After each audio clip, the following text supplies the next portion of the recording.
Welcome to Idea Tennis, where we challenge ideas, elevate thinking, and serve up conversation that make you question everything. You have to have a sense of urgency for the things that matter in your life, whether it's, again, things with family or things with goals and business and entrepreneur life. You need to do it almost as feverishly as it would be if you were running towards the pot of gold at the end of the rainbow. Because today is, you're here, you're alive, you're breathing, you got life in you. When you put off the things that you want to do till tomorrow, you don't know if tomorrow is guaranteed. Most people know how much money they have in their bank accounts at any given time. But most people don't know how much time they have left on this earth. And so I'm going to challenge everyone to really think about how they are using their time. Jess, you know what we need to talk about today? One of the topic that really I struggle with a lot, but I've overcome some of those things. But it's around time management. So we get to talk about time management because I know you're a person that's very prompt. And but the idea is that most people who feel like a loser are people that cannot manage their time. And if you're a person that listens to this right now, you might think the same way too. You might be like, yeah, sometimes I feel like my day run away from me. I feel like I'm losing my day. I'm losing control of my life or my day, so to speak. So if you're a person that feels like a loser because you can't control your time, then you want to hear what Jess got to say about this topic because she's a very prompt person and I want to get some of her skill set. Jess, how you feel about that topic today? I'm going to say you saying the word loser is controversial. There's lots of reasons why people lose track of their time. It's not, I would hope, a deliberate choice. I think that when you talk about how you manage your time, what are the priorities that you have? What are the things that are important to you? When you talk about time from a perspective of like value, it's the most valuable commodity we have. So how do you make the most of the time? What is it that you're using time to do, to work for you or to work against you? How do you use time? Well, before we get into deeply into time, I'm gonna do something here that I might have said on the podcast a couple of times, but I decide what day I want to leave planet Earth. And if you remember that story, yes, we know. On my 86th birthday. Yes. So a lot of people would think actually crazy, but I'm saying right now, if you can pick a date, you should. And here's what it does for me, Jess. When I pick the date that I'm like, I want to leave on my 86th birthday, I got about 41 years left on this planet, right? It set my mind free because at first I felt like I was behind time. I was losing. I didn't have time to do things. I couldn't make big goals because I wasn't sure when I was going to leave. I'm like, I'm sure when I'm going to leave. I'm going to leave on my 86th birthday. If something happens, Jess, and I don't leave on that date, I won't know. I won't care. But what it do is set my mind free as far as how do I really feel about my own time. And maybe you should try to like experiment. I know some folks that are very spiritual or religious, but like, no, you don't know. But I'm saying if you could pick a date, what would that date be? So Jess, I'm putting you on the spot right now before we get into time management. Your date. What the date? All right. Jess is at a pause. Somewhere between 94 and 97 when my abuelas died. That's how old they were. See, a lot of people often go back to the age of their forebears. Yeah. What if you can get like 110? What do you want to be that? What do you want to live that long?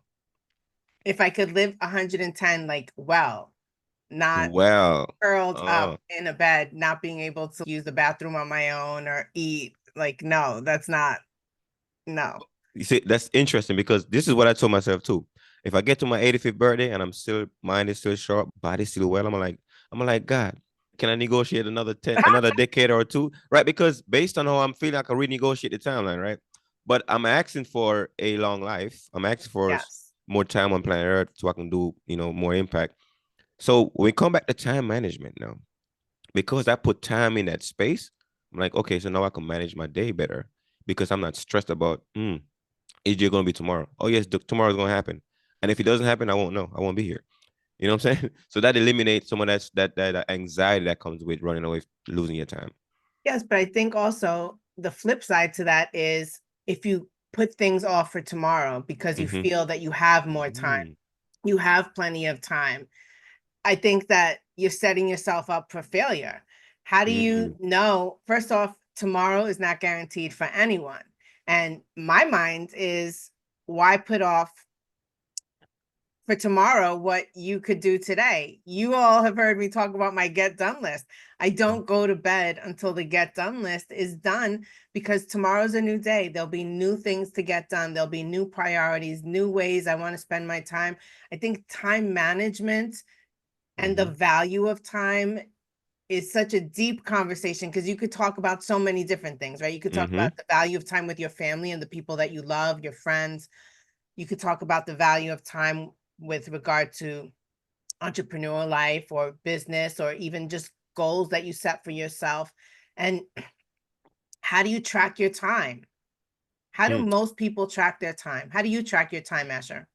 Well, I have a calendar. I have a calendar. I use that. But I wanna get back into that little piece. Don't run away from me, Jess. So so here it goes. When you pick a day that you want to leave, so now I set big goals now.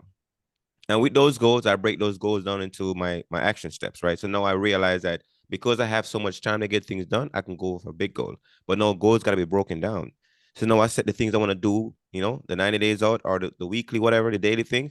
But now I'm setting these things so I can go after them. So I'm taking action now. But I understand I'm not afraid of not being able to set big goals, because if you don't think you have a big future, you're not gonna set big goals.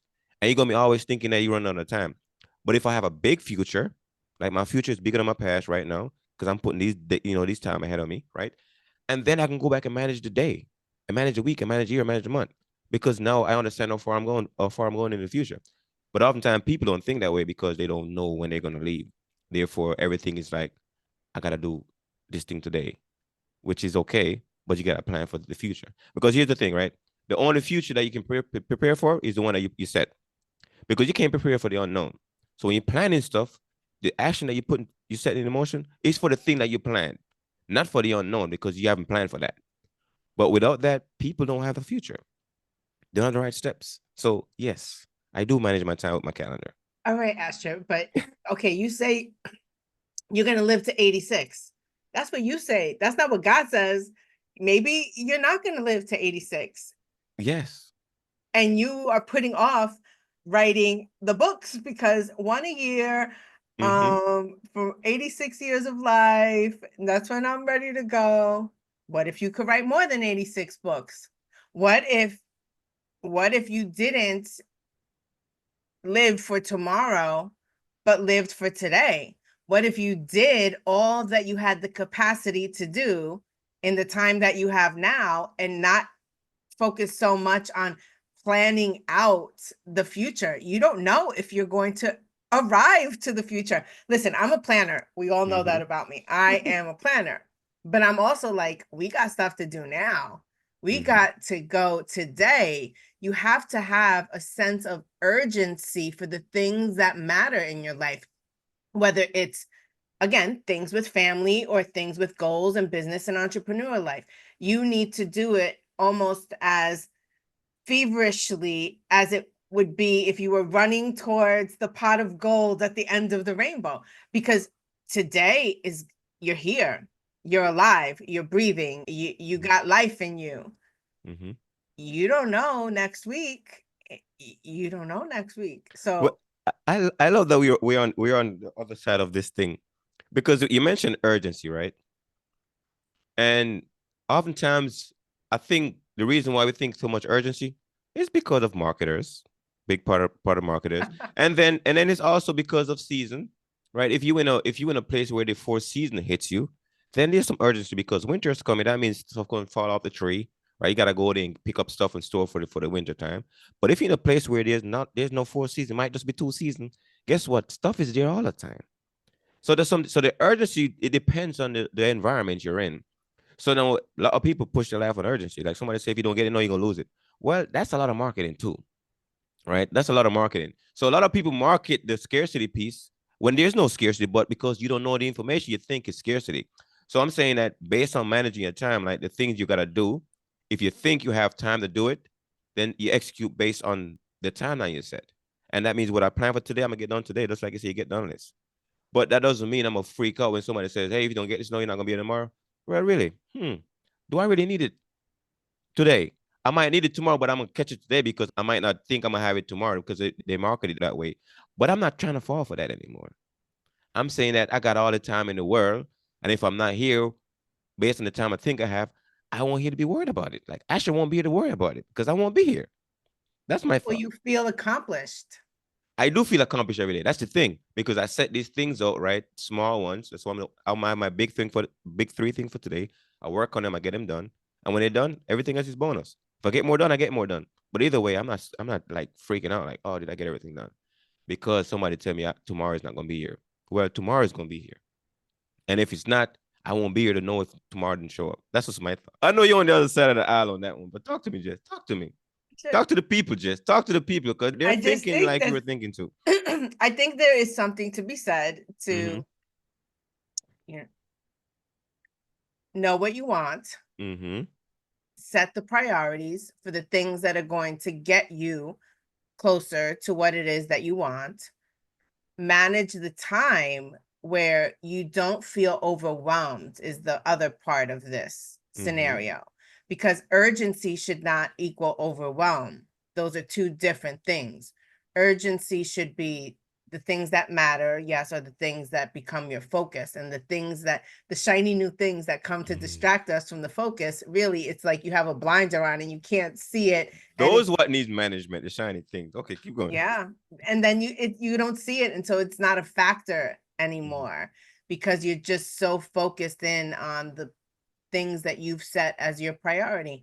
Lots of people have lots of different priorities and lots of different goals, whether it's health goals, Mm-hmm.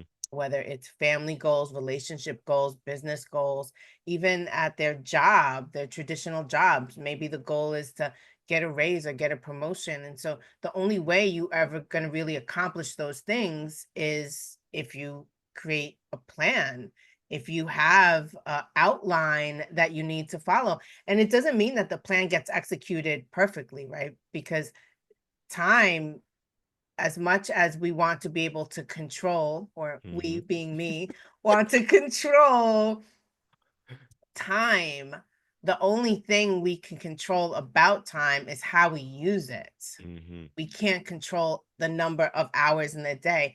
I notoriously tell Eric, I wish I had 2 more hours in the day. I wish I had 2 more hours in the You know, day. you know, I you know, think you know what he should do? He should I leave the room and come back and change the handle on the clock and say, Jess, here we go. It's no longer 12 o'clock, it's 10, right? And then there's some days where he's looking at me and he's like, all right, he's looking at the watch, he's looking at me, he's like, are you going to sleep anytime soon? I'm like, you're still awake. He says, yes, but I'm relaxing, I'm watching television or watching a movie, and you're like on the laptop. I'm like, I got things to do. I Mm, got things I want to accomplish. When we were raising our son, mm-hmm. the value of time was very different. Mm-hmm. So my husband Eric, he always had a very demanding job as an IT professional. There were things that would happen that were beyond his control, that would require him to work late, work weekends. And I worked in nonprofit organizations, so I had not flexibility, but I had more of a traditional 9 to 5 work hour. And so I was the one who would pick up our son and take him to the activities and do all the things with him, inclusive of homework and dinner and all those things. And so I think back at my life then and what I was able to accomplish with the same 24 hours that I have in Mm-hmm. my life now. And I think about, how did I do it all? Not feel overwhelmed, find the joy in the experiences that I was having, and still have personal and professional balance in my life. I think that's a question that a lot of people have. It's like, how did you do it then? Or how do you do it now? Mm-hmm. And is there a secret formula? Mm. What do you think, Asher? I think mothers got a real grip on this thing. I'm telling you, because I've talked to a lot of mothers and especially even my own mom. Let me go there for a little bit. Because I was asking her, because my mom raised 9 kids. I was asking her, so how did you figure out? She she was like, I was so busy, I didn't even have time for anxiety. She was say, I was so busy, I didn't have time for some of those things because she was from one thing to the next. But I think that mothers really has a grasp at multitasking thing, getting things done. And maybe somebody should sit down really and figure out, like, because Figure out like the formula because you guys did a lot just with the time you had. How you juggle those things. So maybe that's a good question for the mothers out there in the world. Like, how do you juggle those things that was always hitting you back and forth? But how do you juggle them, get them done?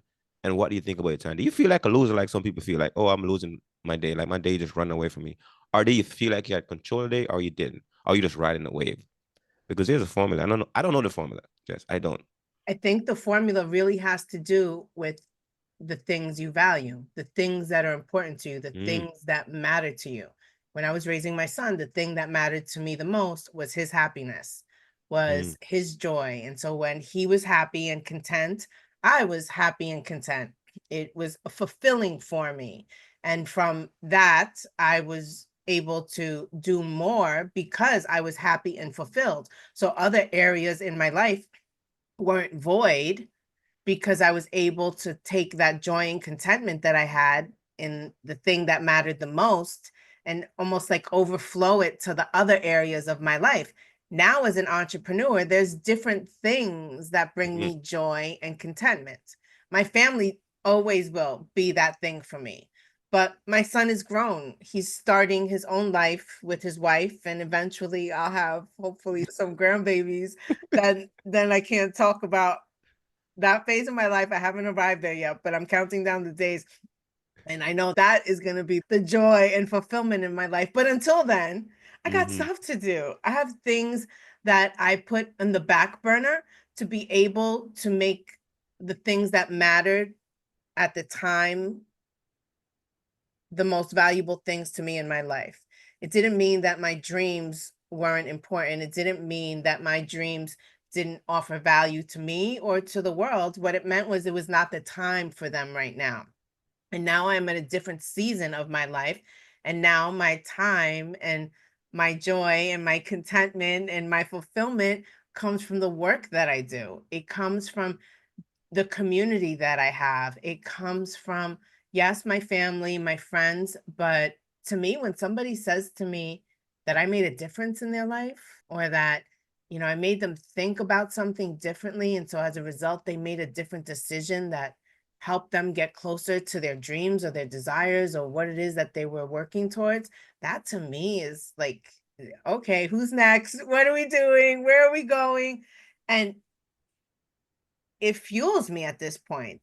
Do I get tired? I think we all do. We're human. Doesn't matter how much joy you get out mm, of what it is that you're doing, you get tired. And I think rest and finding time for rest is just as important as creating the urgency, getting the stuff done, focusing on the priorities.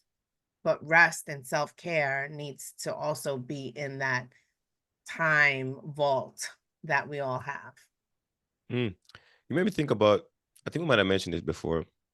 Where you say that the hours is based on the value put on those time.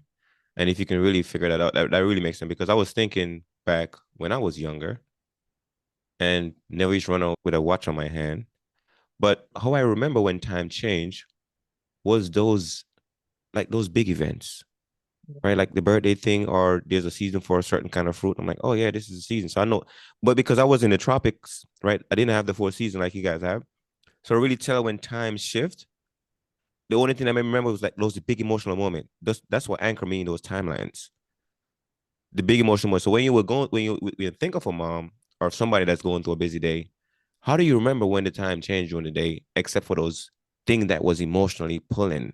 Like, oh, I remember when I did this for my kid. So I remember that day itself or what happened that day. But oftentimes when I was in the military, a lot of the time I don't remember because I was doing so many things that didn't have no value to me, but I had to do them, right? I had to do them, but I couldn't remember them because there was no emotional anchor. I couldn't tell what day it happened, where it was very hard for me to pull that information back. That record of the past, it was hard for me to pull back because the emotion wasn't there. So now when you think about the emotion that ties to time or the event, what are some of the things that in your history you can remember? Just I'm curious now. That makes you remember some of your history the best. Like, oh, I remember that time because of that emotional moment. Just like you talk about your kid. So we're going to talk. I don't know if I've shared this before. I think I have. Mm, How I've always been a little extra in my time management. mm, And so in my calendar for years, we're talking probably 30 years. I, on any given day, can tell you what I had for dinner. Mm, I can tell you if I had a family gathering, I could tell you who attended, what I cooked. I could tell you anything that had relevance in any given day.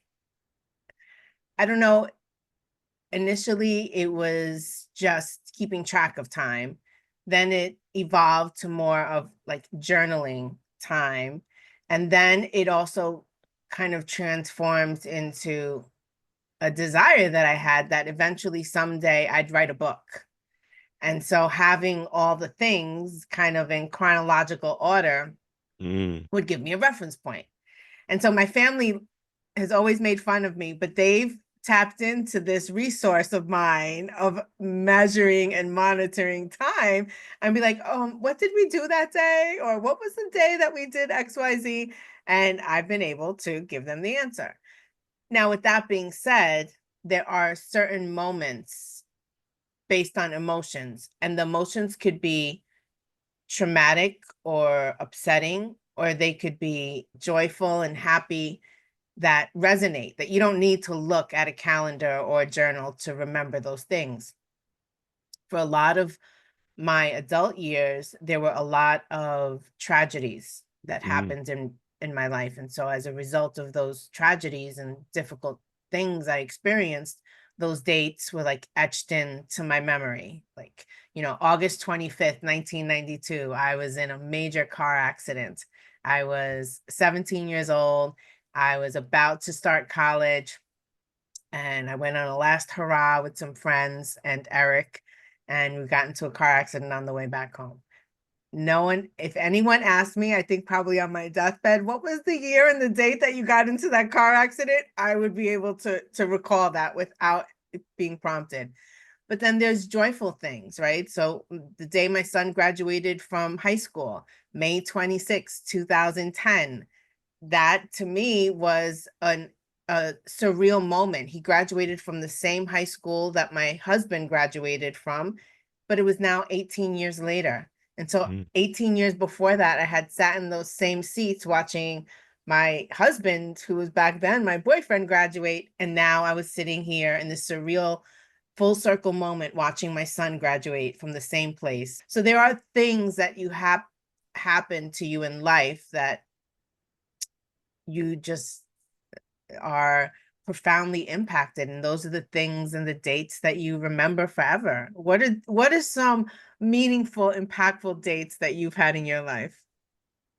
Oh, I can remember one off the top, December 12th, 1998. That's the day I showed up on the shores of America in the middle of winter. And that was an awesome, awesome date. And I remember when I first joined the military was August 3rd, 1999, when I joined the military. Those are also big dates too. I mean, there's different timelines that stuff happens, but there's only a few. There's only a few. There's only a few, but I remember those ones. Other ones I don't remember. Like a lot of dates in the military, I don't remember because it's like a lot of my deployments. I come like when I don't know. I gotta go back on paper and see. Oh, that was a date. Like, but a lot of the stuff just got buried in my emotional bank, my emotional grave, and it's kind of hard to pull those back up. And that's the difficulty I have with remembering like my history, my record of the past, because I don't like the emotion wasn't there for it, or maybe it was there, it was too traumatic, and I put it away. Some of those things differently. But I'm curious about you. Though. I'm gonna go back to you on this one because you just run on the story. And I'm like, tell me about that car accident, Jess. You say you was 17. If you mind sharing that car accident. I was 17 years old. So my son was 8 months old. I Mhm. was living with my dad still, and my dad was very strict. He didn't care that I had a baby. He didn't care any of those things. He felt, I lived under his roof. I had rules to follow, and we had agreed that he was not the live-in babysitter. He made that known when I had my son that he was not the live-in babysitter. And I had made arrangements with him to care for my son, while Eric and I went with a group of friends down to Reading, Pennsylvania to go shopping at outlets, kind of the last hurrah before everyone went away to college. And Mm, so We woke up very early in the morning because it was like, I think, a 2.5 hour drive. And we wanted to get there when the outlets open because we had limited time, Eric and I. He had to get me back to my house in EJ. And so we wake up, we get lost. Now Mm. there's 3 carloads of teenagers, 17 and 18-year-olds, each of them. Eric had borrowed his aunt's car for the day, and we got pulled over by the police on the way there. And so, needless to say, we got to the outlet super late. Now, me always being, and I know some of you can be like, wait, she says she's a rule follower, but she got pregnant. Well, that's the story for another day. But I was very much a rule follower, and my dad was incredibly strict, and I didn't want to disappoint him any more than I already had. So we had to leave, but our friends weren't going to leave because we had already gotten a delayed start, and they just weren't ready to leave. And so the person that came with us in our car said, oh, I'll squeeze into one of the other cars, when you're 17, 18. Mm-hmm. So we said, okay. Eric and I left. I vividly remember the day as if it were yesterday. We Mm. stopped at a drive-through and got some McDonald's to eat in the car on the way home. And it was a long, hot day, and I was so tired. And I decided that I was going to fall asleep in the car. And Eric was listening so back then was 90s hip hop. You got to remember, this is 1992. So we're listening to music in the car, and I told Eric to lower the radio, that I wanted to go to sleep. I'm the passenger in the car. And back then, the seatbelt was not a law. Mm. So I did not have my seatbelt on. And now remember, we left like at 4 a.m. And now a hot summer day of walking around and all these unexpected things. And probably, I think, about an hour into the drive, I don't really know, I was asleep. Eric fell asleep behind the wheel of the car. Mm. And we crashed into a utility light pole on Route 222, which is a truck route. And so when the car crashed, I went flying through the windshield and landed 25 feet away from the car in the middle of the road. That was the truck route. Now, it just so happened this road had houses on it. And so some people heard the crash and came running out, and they saw me on the road, and they immediately ran to me. And I was unconscious at first. And then one of them, I guess, had gone and gotten like a tarp to Mm. kind of signal to the trucks and to the cars that there was someone on the road, and they called 911. I woke up, and I, when you have a traumatic injury, you don't feel the pain, right? Mm. You're running off the adrenaline. And so when my eyes opened, I didn't think about I just said, I have to go home to my son. Was the response. I'm like, and they were like, you're going to be fine. Don't worry about it. And then I saw my body. I saw the condition. I saw my leg, Mm-hmm. and it was in bad shape. And then I asked where Eric was, and they said he was fine. They didn't really know he was fine, but they saw the bad shape I was in and told me he was fine. And then me being me, looked to see, and Eric's leg is like hanging out of the driver's door. And I start to panic, thinking like he's dead. He had very minimal injuries because the steering wheel saved him. So he had some bruising on the chest, and that was really it. But I had a broken femur, a cracked head, fractured pelvis, and some other injuries. And I had to be medevaced to a trauma hospital. When I get to the trauma hospital, because I was 17 years old, the hospital chaplain calls my dad and asks if he could give permission over the phone for emergency surgery. So Wow. my dad said yes. And now I'm I have a titanium rod in my femur. You tell me, I almost didn't meet the Jessica I'm talking to right now. You almost didn't meet me probably 4 times over in my life. Yes. You almost didn't meet me 4 times. We gotta put this in a book, Jess. We gotta put all of this in the book. I'm ready now. I'm ready now. We Yes. gotta. But it also gives value of time of the things that are beyond your control. So needless to say, I didn't start college. I had to take a semester off. And so when you put off the things that you want to do till tomorrow, you don't know if tomorrow is guaranteed. Mm. You know, you have plans, but God has different plans sometimes.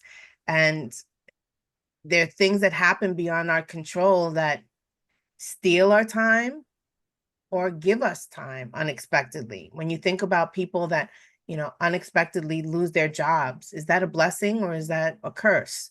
Now that you don't have income, what's the alternative? Sometimes when you feel like your back is up against the wall because of time, either not Mhm. enough of or too much of, you make different decisions. You use that time differently.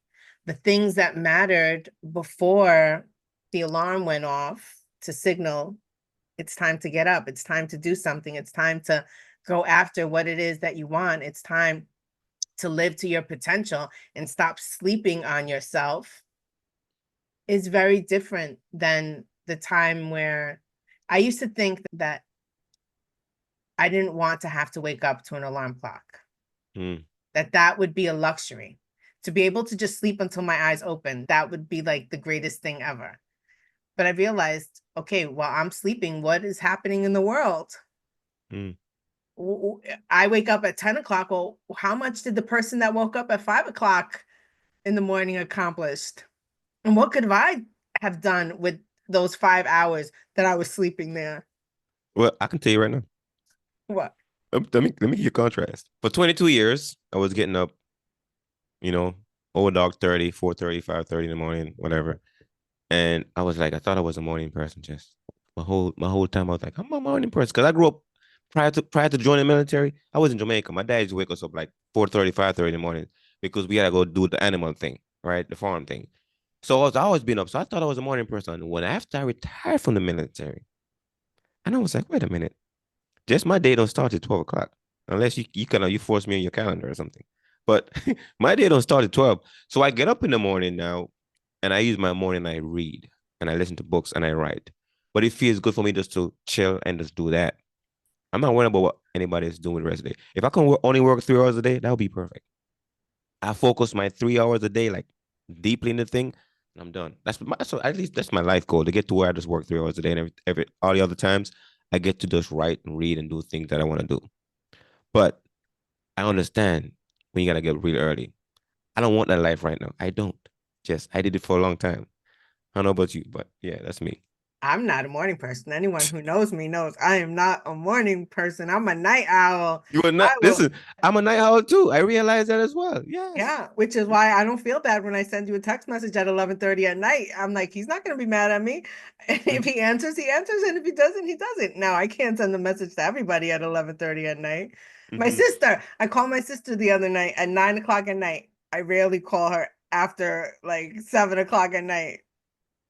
She picked up the phone immediately. I don't even think it rang 2 times. And she was like, you could hear in her voice, she was like, she said hello, but you could hear like the inquisitive, like, is everything okay? And I was like, yeah, I just needed to ask a question. But I think that for me, the balance that I have, I say, is it doesn't matter what time I go to sleep or what time I wake up. I need 7 hours sleep. Like Mm. I need a solid 7 hours to get the best out of my day, to feel well rested, to feel like I can go 100% throughout my day. I am not a nap person. I remember when I stopped working full time, Mm. someone asked me, well, what do you do all day? What do you do all day? And I was like, well, what do you do all day? I mean, the things that you set as a priority are different than the things I set as a priority.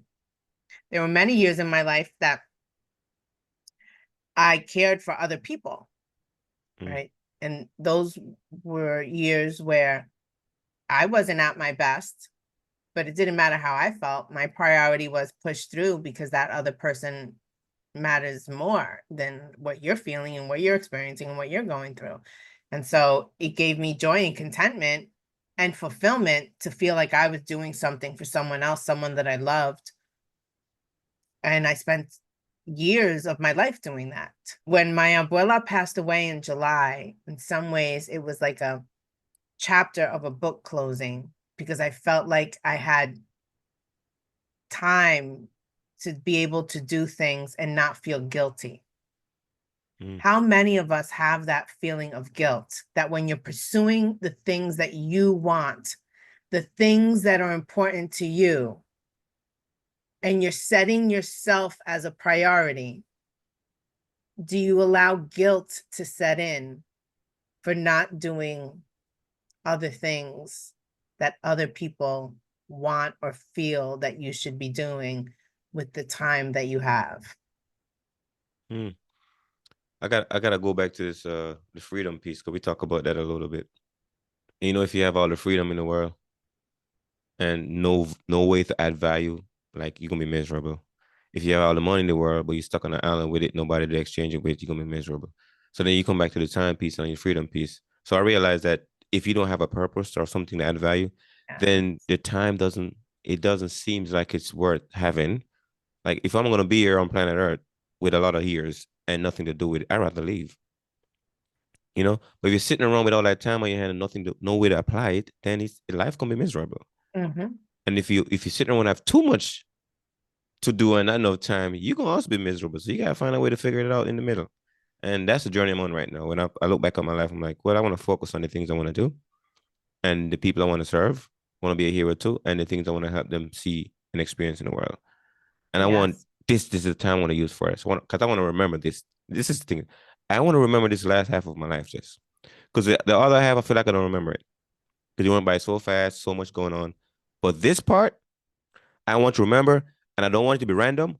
I want it to be deliberate because the one that was mostly random, the military part of it, I don't remember because there was no thing that I was doing to say, oh, this is my day, this is what I'm gonna do, so I'm not gonna do. I was just doing whatever I was told to do, right? Or what was planned out to do. And I don't remember it. And I want to remember my last half of my life. Over to you. You know, time freedom doesn't mean that you have more hours. It means that you're making better decisions, that you are more intentional with the hours that you have, with the people that you're with the choices that you make. It is incredibly important that we realize it is our responsibility, yes, to use time, but also to protect our time, to say no to the things that don't give us value, to that don't give us joy, that don't, sometimes we feel obligated to say yes to certain things. Mm-hmm. Well, I've learned in this stage in my life, I say, I don't know, something was liberating when I turned 50. I don't gotta say yes to anything I don't want to do. I don't, Mm, not out of obligation, not out of a sense of responsibility. I say yes to the things that I want to do, mm, whether it's an invitation, whether it's a offer that I'm accepting, whether it's a job, whatever it is that I'm taking on, whatever it is, a client that I'm at, like I choose. That to me is time freedom. That is me deciding what is valuable. That is me being intentional. mm. How do you choose the things to occupy your time with, Asher? It goes back to what's really drive me. If it's something that really drives me, like my community piece, then I'm always engaged with that. And then if it's take care of my family, I'm engaged with that. I'm working on the health piece right now. A big conversation with my therapist these days around me sleeping because Asher just doesn't get a lot of sleep. Because even though I lay in the bed, I sleep for like 2 or 3 hours and I'm up. Like that, my brain doesn't stay down, and this is battle, and I'm working on it. But it's something that I'm like, okay, yeah, I gotta get back to where I'm like knocking 7 hours. If I can get 7 hours of sleep, Jess, I'm calling like, Jess, guess what? 7 hours, bro. Like, but it's been a long time since that happened. I can't remember when the last time when I've gotten 7 or 8 hours of sleep. I can't think of it. But I appreciate the being awake and to be able to get a lot of stuff done. Just using my mind a lot now, and I appreciate it. But I'm not gonna like go crazy over it because either way, I'm all right. I'm resting. You need to be able to shut your brain off. I know. You need Anybody out there like me? You know what? Put a comment in the put some stuff in the comment section. Let us know if you have a problem with sleeping, like you don't get to sleep how long. If you're a person that sleep very, very long, I would love to know because yeah, I actually don't sleep that long, not at all. I do believe it takes a toll on your body physically, mentally, is limiting to you because we need rest. I agree. I We don't. need rest. Mm-hmm. We need rest, and rest looks different for different people. I will say that. Sometimes I will be resting on my sofa with my legs up, with the television on, and my laptop working. To me, that's rest. I'm not interacting with anybody. I'm just minding my own business, doing my business on my laptop. And to me, I'm resting. I get a lot of rest, but not a lot of sleep. Yeah. I don't get a lot of rest. I get a lot of sleep. I get 7 hours sleep. Don't no. Yeah. But whatever time I go to sleep, if I go to sleep at 3 or 4 in the morning, I'm getting 7 hours. I don't Mm-hmm. care. I'm getting 7 hours. You're not the boss of me. You don't tell me what I need to be up by a certain time. Like, no, those days are over. I own the use of my time. I Mm-hmm. decide. Now, don't get me wrong. I have something to do on any given day in the morning, then I'm going to do my best to get to bed at a time that's going to allow me to have the 7 hour sleep. Mm-hmm. But it's my choice. It's how I'm using the time. I think that so many of us get caught up on other people's schedule, on other people's time. Mm-hmm. We've all heard people say, if you are early, you are on time. If you are on time, you are late. And late is not even like an option in my book, right? Mm-hmm. You need to have a really good reason why you're late. Why? Because you were disrespectful of my time. We agreed to whatever time we agreed to 5:28 p.m. and you knew at 5:20 that you weren't going to be here at 5:28 p.m. and you didn't feel the need to respect my time and even give me the opportunity to say, okay, I'll wait, or say, no, I can't wait, let's reschedule. I think that your value of time and my value of time could be two different things, but there needs to be a respect for the time. Mm. And the people that don't have control of their time don't really value their time that much because that's how they treat other people sometimes. And I see that sometimes. We're like, yeah, I can see people running your day. You don't run your day because you don't respect the way, the clock ticks on my side of the house. Those are the losers. Those are the losers. I know we use that word. I don't take No. offense, but I'm just saying it's Yeah. sometimes you're losing Mm-hmm. on where your time is going. And you should be able to control at least the direction of your time and have a plan for it. So we're gonna wrap up, Jess. It was a great conversation, by the way. And thank you for sharing that person's story. Folks are getting to know you a bit. Yeah. They're getting to know you. And you're always And I putting think me on the spot. this episode is gonna come out after the event, but probably Yes. before the next event. So we should talk about that as well. The Yes. the brunch that me and Just gonna try to run every quarter. Now, Just I have so much ideas. I ain't gonna talk it on the podcast right now, but I'm working on some ideas about these quarterly things. And yeah, some ideas is popping up. That's why I didn't sleep last night because I got another idea. I ain't gonna tell you until it's finished, but it's coming your way. But yeah, the next event you said July sometime. July 27th. July 27th. Is Yes, that another July. Sunday? Yes, it is another Sunday. Okay, July 27th. Folks, if you're getting this, right now we record in April, but we are a couple of episodes ahead. So if you get this one in July 27th, we're doing the brunch thing again. Well, we're gonna launch something. We don't know what it is yet, but we're gonna launch something else on the 27th in that location where just like to hang out. We're gonna get you a location later on, but definitely gonna be in the show notes in the future. Yes. All right, Jess, what's the biggest takeaway? So my biggest takeaway is, and even the setting of the brunch is an example of you spend time and the value that you give to it. I Mm-hmm. once went to a business seminar, and one of the speakers was a mentor of mine. Her name is Lauren Ridinger. And she says, most people know how much money they have in their bank account at any given time. But most people don't know how much time they have left on this earth. And so I'm going to challenge everyone to really think about how they are using their time. What are the things that they're setting as their priorities? What is the most valuable thing to you on any given day at any given time? Is it driving you closer to where you want to be, or is it holding you back from where you want to be?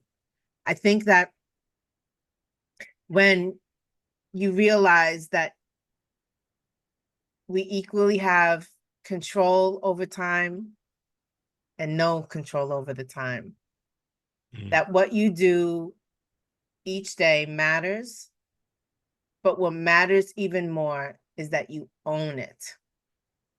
Unapologetically own it. How are you going to close up? You know what I'm gonna say? I love that quote you just dropped, but I'm gonna say this. I got 41 more years, so I know how many time I got. I got 41. I got 41 more years left. Just imagine this. I might be the greatest prophet ever, right? Just imagine if for some reason 41 years from now I actually leave on that date, like that year. I'll be Then alive still. we can go back and study and like, wait a minute, you actually been saying this for how many years? And he actually left. And the reason why I say this too, right? I'm gonna close out here. My great grandmother, I never shared it before, but we was worrying about like who's gonna take care of her when we all leave Jamaica, come to the United States. And that was a big worry, like in the family. And she was like, "Don't worry about, I'll be all right. I'll be good." And she kind of left, like right after we, like later, right after we got notified we're gonna come to America. She kind of like she just went to bed and didn't wake up. But it made me think about maybe, maybe subconsciously, maybe there's something that's speaking to us, like, "Hey, you're gonna be here or you're not gonna be here, or when it's time for you to leave." Because that's something I feel like people know when they're gonna die. Like at some point close to that date, they feel it coming. Especially those that die from natural causes, right? They feel it coming. I don't know, but I just feel like that sometimes. But I'm a prophesy on my date right here on the Idea Tennis Podcast 2025 with Jessica Velez-Benito. She gonna be like, "Actually, you crazy," but let's see. We're looking Yes. forward to that. All right. I'm looking forward to it, to 41 years from now, to see if we're going to be having the conversation of your Hey, first prophecy or I'm gonna be negotiating. Like, Lord, please give me another decade. I'm good now, right? But yeah, let's see. All right, folks. Well, this was a great conversation, Jessica. I love this. It was good. it was a lot of fun today. Yeah, a lot of fun. Unscripted. Yeah, unscripted as always. Unscripted. Yeah, folks, make it an utterly fantastic week or whatever thing or day when you get this podcast. And looking forward to you guys subscribing more to the podcast and sharing it a lot with other folks. We appreciate it. We're gonna keep growing this channel and give you guys a good time. All right, make it an utterly fantastic day.